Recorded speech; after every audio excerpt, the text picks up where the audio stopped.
ప్రభువునందు ప్రియ దేవుని జనాంగమా, మన ప్రభువును రక్షకుడైన యేసుక్రీస్తు ప్రభుల వారి దివ్యనామమున మీకు శుభములు తెలియచేస్తూ అనుదిన వాక్యాధ్యానాల కొరకు మిమ్మల్ని ప్రేమతో ఆహ్వానిస్తూ ఉన్నాను. ఈ రోజున దేవుడు మనకిచ్చినటువంటి లేఖనమును మనము పఠనం చేద్దాం. యోహాను సువార్త 2వ అధ్యాయము 1 నుండి 12 వచనాలు. 3వ దినమున గలిలయలోని కానాను ఊరిలో ఒక వివాహము జరిగెను. యేసు తల్లి అక్కడ ఉండెను. యేసును ఆయన శిష్యులను ఆ వివాహమునకు పిలువబడిరి. ద్రాక్షారసం అయిపోయినప్పుడు యేసు తల్లి వారికి ద్రాక్షారసము లేదని ఆయనతో చెప్పగా, యేసు ఆమెతో, అమ్మా, నాతో నీకేమి పని? నా సమయం ఇంకనూ రాలేదనెను. ఆయన తల్లి పరిచారకులను చూచి, ఆయన మీతో చెప్పినది చేయడనెను. యూదుల శుద్ధీకరణ ఆచార ప్రకారం 2-3 తుమ్ముల పట్టు 6 రాతి బాణలు అక్కడ ఉంచబడెను. యేసు ఆ బాణలు నీళ్లతో నింపుడని వారితో చెప్పగా, వారు వాటిని అంచుల మట్టుకు నింపిరి. అప్పుడు ఆయన వారితో, మీరిప్పుడు ముంచి విందు ప్రధాని యొద్దకు తీసుకుని పొండని చెప్పగా, వారు తీసుకుని పోయరి. ఆ ద్రాక్షరసము ఎక్కడి నుండి వచ్చెనో ఆ నీళ్లు ముంచి తీసుకుని పోయిన పరిచారకులకే తెలిసినది గాని విందు ప్రధానికి తెలియకపోయాను. కనుక ద్రాక్షారసమైన ఆ నీళ్లు రుచి చూచినప్పుడు ఆ విందు ప్రధాని పెండ్లి కుమారుని పిలిచి, ప్రతివాడును మొదట మంచి ద్రాక్షరసమును పోసి జనులు మత్తుగా ఉన్నప్పుడు జబ్బు రసము పోయెను. నీవైతే ఇది వరకును మంచి ద్రాక్షరసం ఉంచుకుని ఉన్నావని అతనితో చెప్పెను. గలిలయలోని కానాలో యేసు ఈ మొదటి సూచక్రియ చేసి తన మహిమను బయలుపరిచెను. అందువలన ఆయన శిష్యులు ఆయన యందు విశ్వాసం ఉంచిరి. నా ప్రియ దేవుని జనాంగమ, గత 3 దినాలుగా మనం ధ్యానం చేస్తూ వస్తున్నాం కదూ. కానా పెండ్లి విందులో అనేక విషయాలను, అనేక సత్యాలను మనం నేర్చుకున్నాం. చదువుకొనబడిన ఈ లేఖనము నిమిత్తమై ప్రార్థన చేద్దాం. మమ్మల్ని మిక్కిలిగా ప్రేమించిన మా ప్రియ పరలోకపు తండ్రి, సర్వోన్నతుడ, పరిశుద్ధుడ, మీకు స్తోత్రాలు నాయన. ఏ మంచి లేని మా జీవితంలో మరొక నూతన దినాన్ని అనుగ్రహించినందుకే మీకు స్తోత్రాలు.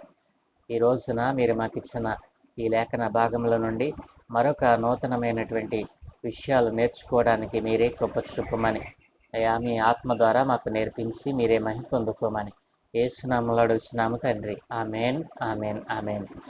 ప్రభువునందు ప్రియ దేవుని జనాంగమా, గత 2 దినాలుగా మనము కానా పెండ్లి విందు, దానిలో ఉన్నటువంటి కొన్ని సత్యాలను మనము నేర్చుకుంటూ వచ్చాం. ఈ రోజున కానా పెండ్లి విందు మనకు నేర్పించేటువంటి 3 జీవిత సత్యాలను గురించి ధ్యానం చేద్దాం. కానా పెండ్లి విందుకు యేసు ప్రభుల వారు ఆయన శిష్యులు పిలువబడ్డారు. కానా పెండ్లి విందుకు యేసు తల్లి అయినటువంటి మరియ గారు కూడా అక్కడ ఉన్నారు. నా ప్రియ దేవుని జనాంగమా, అనేక విషయాలను మనము ధ్యానం చేస్తూ వచ్చాము. యోహాను సువార్తలో యేసు ప్రభుల వారు కానా పెండ్లికి విందుకు ముందు ఆయన తను ప్రత్యక్షపరుచుకున్నది లేదు. ఆయన దైవ కుమారుడిగా తను ప్రత్యక్షపరుచుకున్నది లేదు.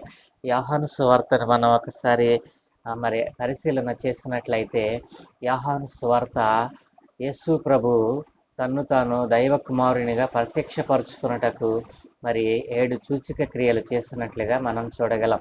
యోహాను సువార్తలో యేసు ప్రభుల వారు తాను దైవ కుమారునిగా వాక్కుగా ఆయన పరిచయం చేసుకున్నారు. మొదటి అధ్యాయంలోనే మనము ధ్యానం చేస్తాం కదూ. ఆ వాక్యము దేవుని యొద్ద ఉండెను, ఆ వాక్యము దేవుడై ఉండెను అనే మాటలు మనం చదివాం, మనం నేర్చుకున్నాం కదూ. యోహాను సువార్తికుడు యేసు ప్రభువుని దైవ కుమారునిగా ప్రజెంట్ చేస్తూ ఉన్నాడు. యోహాను సువార్తను మనం ఎలా అర్థం చేసుకోవాలి అని అంటే, యేసు ప్రభువు దైవ కుమారుడు, పరలోకము నుండి దిగి వచ్చినటువంటి దేవుని కుమారుడు అని ఆయనను ప్రత్యక్షపరుస్తూ ఉంది. మిగతా సువార్తికులు, మిగతా 3 సువార్తికులు అనగా మత్తయి, మార్కు, లూకా యేసు ప్రభు జీవితము, బాల్యము, జీవితము, యవన కాలము, ఆయన సువార్త జీవితము, ఏ రీతిగా జీవించాడు, ఏ రీతిగా స్వస్థతలు జరిగించాడు, సువార్తను కొనసాగించాడు, ఏ రీతిగా శిలువ మరణం పొందాడు అనేటువంటి విషయాలను జీవిత విశేషాలను గురించి తెలియచేస్తే, యోహాను సువార్త యేసు ప్రభువుని దైవ కుమారునిగా తాను ప్రత్యక్షపరుచుకున్నట్లుగా తెలియచేస్తూ ఉంది. నా ప్రియ దేవుని జనాంగమా, కానా పెండ్లి విందు, ఈ పెండ్లి విందు మనకు అనేక జీవిత సత్యాలను నేర్పిస్తూ ఉంది. ఈ రోజున మరి ఆ కానా పెండ్లి విందులో ఉన్నటువంటి 3 జీవిత పాఠాలు, మన జీవితానికి ఉపయోగపడేటువంటి 3 పాఠాలను గురించి మనం నేర్చుకుందాం. మరి అనేక విషయాలు దేవుడు ఒక దృష్టాంతాన్ని వ్రాయించాడు అంటే అందులో అనేకమైనటువంటి దృష్టాంతాలు మనకు అనేక విషయాలను మనకు బోధపరుస్తూ ఉంటుంది. అందుకే బైబిల్ గ్రంథము ఎంత చదివినా తరగదండి. కాబట్టి నా ప్రియ దేవుని జనాంగమా, ప్రభు పేర మీకు చేతులెత్తి చెప్తా ఉన్నాను. ప్రతి ఒక్కరు కూడా ఒక బైబిల్ గ్రంథాన్ని కలిగి ఉండండి. బైబిల్ గ్రంథాన్ని కలిగి ఉండటమే కాదు, దానిని ప్రతినిత్యము ఒక అధ్యాయము చేత అధ్యాయమును చదివి ధ్యానం చేసేటువంటి ఆ నిశ్చయము మీరు చేయాలని ప్రభు పేర మీకు మనవి చేస్తూ ఉన్నాను. ఈ రోజున కానా పెండ్లి విందు మనకు నేర్పించేటువంటి ఆ 3 జీవిత సత్యాలు ఏమిటో ధ్యానం చేద్దాం. మొదటిగా యేసు ప్రభుల వారు మనకు నేర్పించేటువంటి జీవిత పాఠము ఏమిటనగా, మనం తెలుసుకోవాల్సినటువంటి విషయాలు అనేకములు బైబిల్ గ్రంథంలో ఉన్నాయి.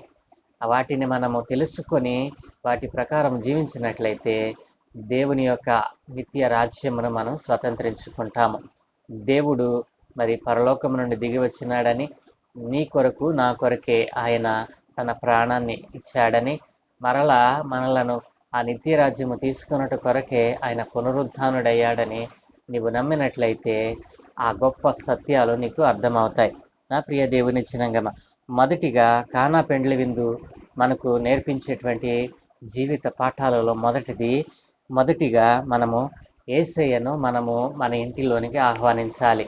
మొదటి జీవిత సత్యం ఏమిటో తెలుసా? యేసయ్యను మన ఇంటిలోనికి లేదా మన జీవితంలోనికి ఆహ్వానించాలి. నా ప్రియ దేవుని జనాంగమా, కానా పెండ్లి విందుకు యేసయ్య ఆహ్వానింపబడ్డాడు, కానీ ఆయన యొక్క ఔన్నత్యమును వారు గుర్తించలేదు. ఆయనను దేవుని కుమారుడిగా, పరలోకము నుండి దిగి వచ్చిన వాడిగా ఆయనను గుర్తించలేదు. నా ప్రియ దేవుని జనాంగమా, యేసు ప్రభుల వారిని మనం ఎప్పుడైతే మన జీవితంలోనికి, మన ఇంటిలోనికి ఆహ్వానిస్తామో ఆ ఇంటిలో ఉన్నటువంటి ప్రతి అవసరత తీర్చబడుతుంది. ఇది కానా పెండ్లి విందులో వారు పొందుకున్నటువంటి ఆ సత్యము నా జీవితంలో కూడా దేవుడు నెరవేర్చాలని ఆశపడుతూ ఉన్నాడు. నా ప్రియ దేవుని జనాంగమా, యేసయ్యను నీ ఇంటిలోనికి ఆహ్వానిస్తావా? యేసయ్యను నీ ఇంటిలోనికి ఆహ్వానిస్తే నీకు కొదువేముంది? సాక్షాత్తు దైవ కుమారుడే నీ ఇంటిలో అడుగు పెడితే నీ ఇంటిలో ఉన్నటువంటి అవసరత తీరకపోవటం ఏంటి? అంటే యేసయ్యను నువ్వు సరిగా ఆహ్వానించటం లేదు. యేసయ్యను నీ అవసరం కోసం ఆహ్వానించి తర్వాత విడిచిపెడుతున్నావేమో. ఈ రోజున కానా పెండ్లి విందులో యేసయ్యను ఆహ్వానించినటువంటి వారు ఆయన యొక్క గొప్పతనాన్ని, ఆయన యొక్క శక్తిని వారు తెలుసుకొనలేకపోయారు. ఎప్పుడైతే తల్లి అయిన మరియ ఆయనను వారికి పరిచయం చేసిందో ఆయన యొక్క గొప్పతనం, ఆయన యొక్క ఔన్నత్యము వారు గ్రహించారు. వారికి ఉన్నటువంటి ఆ అవసరత, వారికి ఉన్నటువంటి వారికి పొంచి ఉన్నటువంటి అవమానాన్ని దేవుడు ఆనందముగా, సంతోషముగా మార్చివేశాడు. కాబట్టి నీ జీవితంలో సంతోషము, సమాధానము కరువయిందా? నీవు ఇప్పుడే యేసయ్యను ఆహ్వానించినట్లయితే నీ జీవితంలో సంతోషమును, ఆనందాన్ని మరలా ఆయన ఇవ్వటానికి ఇష్టపడుతూ ఉన్నాడు. కానా పెండ్లి విందులో రెండవ జీవిత సత్యం మనం నేర్చుకోవాల్సింది ఏమిటో తెలుసా? రెండవది సమస్యను యేసయ్యకు అప్పగించాలి. నా ప్రియ దేవుని జనాంగమా, మొదటిగా యేసయ్యను మనము మన జీవితంలోనికి లేదా మన ఇంటిలోనికి ఆహ్వానించాలి. అలాగుననే రెండవదిగా సమస్య, మన ఇంటిలో ఉన్నటువంటి సమస్య, మన ఒంటిలో ఉన్నటువంటి సమస్య, మన జీవితంలో ఉన్నటువంటి సమస్యను యేసయ్యకు అప్పగించాలి. కానా పెండ్లి విందు మనకు నేర్పించేటువంటి రెండవ జీవిత సత్యం ఏమిటో తెలుసా? మన సమస్యను ఆయనకు అప్పగించాలి. యేసయ్యను ఆహ్వానించినటువంటి నీవు నీ సమస్యను యేసయ్యకు అప్పగించాలి. నా ప్రియ దేవుని జనాంగమా, ఆ సమస్య ఎంతటిదైనా సరే, అది ఎంతటి భయంకరమైనదైనా సరే, నీ సమస్యను యేసయ్యకు అప్పగిస్తున్నావా? యేసయ్యను ఆహ్వానించినటువంటి నీవు ఆయనలో ఉన్నటువంటి ఆ గొప్పతనాన్ని, ఆ శక్తిని ఆశ్రయించకుండా సమస్యను నీవే తీర్చుకోవడానికి ప్రయత్నం చేస్తున్నావా? అది నీ వల్ల కాదని ఎరుగు. కాబట్టి ఈ రోజున దేవుడిని ఆహ్వానించినటువంటి నీవు నీ సమస్యను ఆయనకు అప్పగించినట్లయితే ఆయన ఆ సమస్యను పోగొట్టడానికి, ఆ సమస్యను తీసివేయటానికి ఇష్టపడుతూ ఉన్నాడు. మూడవదిగా మరి కానా పెండ్లి విందు మనకు నేర్పించేటువంటి మూడవ జీవిత సత్యం ఏమిటో తెలుసా? ఆయన చెప్పిన దాన్ని చేయాలి. ఆయనకు సమస్యను అప్పగించిన తర్వాత ఆ సమస్యను మరి మనం తీర్చివేసుకున్నట్టుకు గాను యేసయ్య ఏం చెప్తాడో ఎదురు చూడాలి. ఆయన చెప్పిన మాటకు లోబడాలి. ఆయన చెప్పి మనకు ఏదైతే చెప్తాడో దాన్ని చేయటానికి ఆశపడాలి. ఆశపడిన తర్వాత ఎదురు చూడాలి. నా ప్రియ దేవుని జనాంగమా, మూడవ జీవిత సత్యం ఏమిటంటే, సమస్యను అప్పగించిన తర్వాత ఆయన మాట కొరకు ఎదురు చూడాలి. నా ప్రియ దేవుని జనాంగమా, యేసయ్యను ఆహ్వానించినటువంటి నీవు నీ సమస్యను ఆయనకు అప్పగించిన తర్వాత నీవు నెమ్మదిగా ఉండాలి. ఇక్కడ ఒక విషయాన్ని మీకు జ్ఞాపకం చేస్తాను. అన్న మరి తనకు సంతానం లేదని చెప్పి మరి దేవాలయమునకు వెళ్ళి తన హృదయాన్ని కుమ్మరించి సమస్యను యేసయ్యకు దేవునికి అప్పగించి వచ్చేసింది. అన్న మరి దేవాలయంలోనే ఏడ్చింది తప్ప దేవాలయంలో తన సమస్యను యేసయ్యకు అప్పగించి మరి ఇంటికి వచ్చిన తర్వాత ఎక్కడ ఏడ్చినట్లుగా మనం చూడం. నా ప్రియ దేవుని జనాంగమా, ఎప్పుడైతే అన్న మరి తన సమస్యను దేవునికి అప్పగించి వచ్చిందో తన జీవితంలో ఆ సమస్య అనేటువంటిది తీర్చబడింది. తన దుఃఖము మరి ఆనందముగా మార్చబడింది. ఇక్కడ కూడా నీవు యేసయ్యకు నీ సమస్యను అప్పగించిన తర్వాత ఆయన మాట కొరకు నీ వేచి ఉండాలి. ఆయన మాట కొరకు వేచి ఉంటే ఆయన నీకు ఏది చెప్తాడో దానిని నీవు చేయాలి. విశ్వాసముతో నీవు దానిని చేసినప్పుడు నీలో ఉన్నటువంటి ఆ సమస్యను మరి నీలో ఉన్నటువంటి ఆ కొరతను, నీకు అవసరమైనటువంటి ఆ అవసరాన్ని దేవుడు తప్పకుండా తీర్చడానికి ఇష్టపడుతూ ఉన్నాడు. కాబట్టి నా ప్రియ దేవుని జనాంగమా, మొదటిది యేసయ్యను ఆహ్వానించాలి. రెండవది మనకున్నటువంటి సమస్యను ఆయనకు అప్పగించాలి.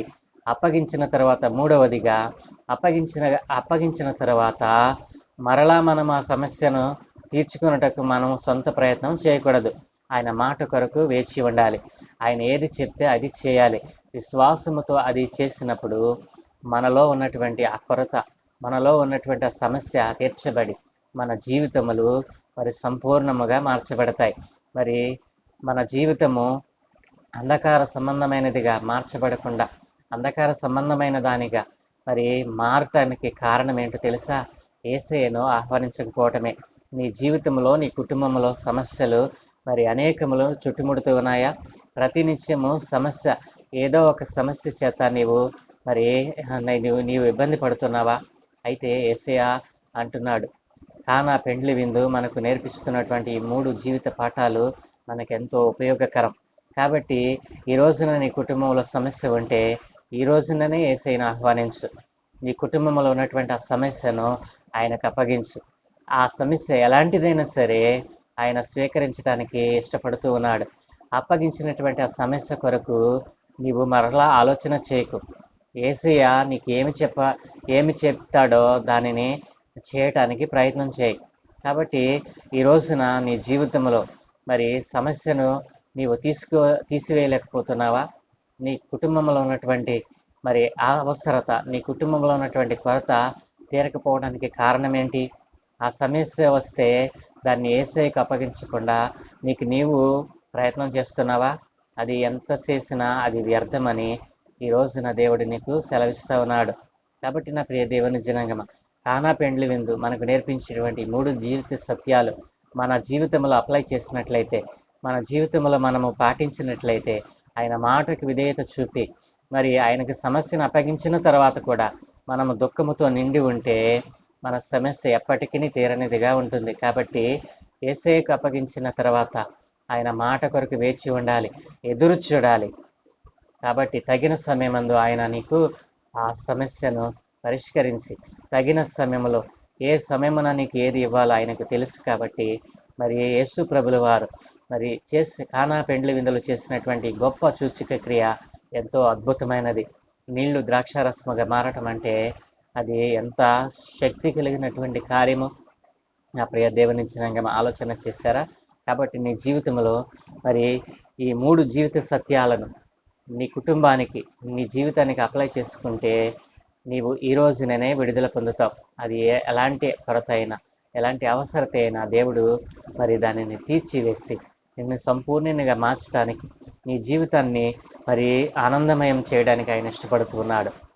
అలాగున జీవించాలని ఆశపడితే నీవు ఈ చిన్న ప్రార్థన నాతో కలిపి చేయి. మమ్మల్ని మిక్కిలిగా ప్రేమించుచున్న మా ప్రియ పరలోకపు తండ్రి, సర్వోన్నతుడా, పరిశుద్ధుడా, నీకు స్తోత్రాలు నాయన. ఏమంచి లేని మా జీవితంలో అయా మీ ఆత్మను ఉంచి మమ్మల్ని జీవింపచేస్తూ ఉన్నారు.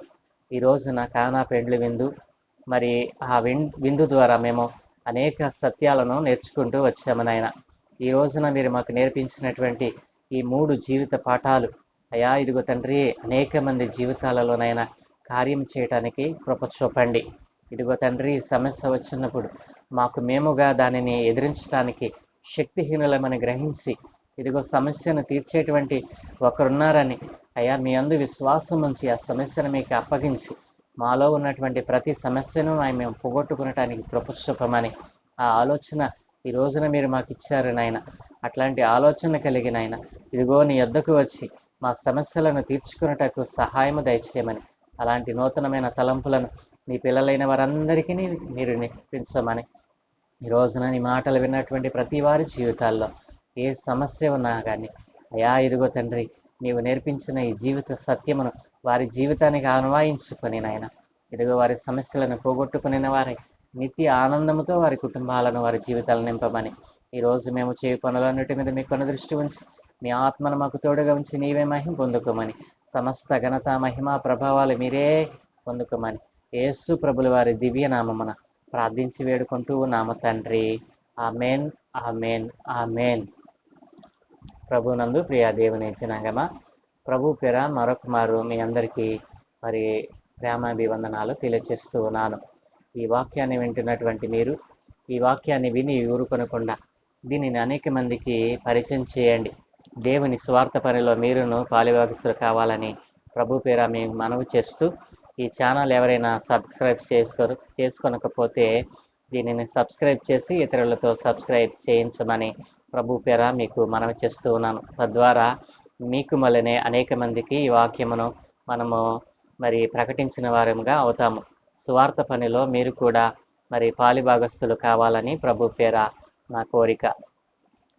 వందనాలు.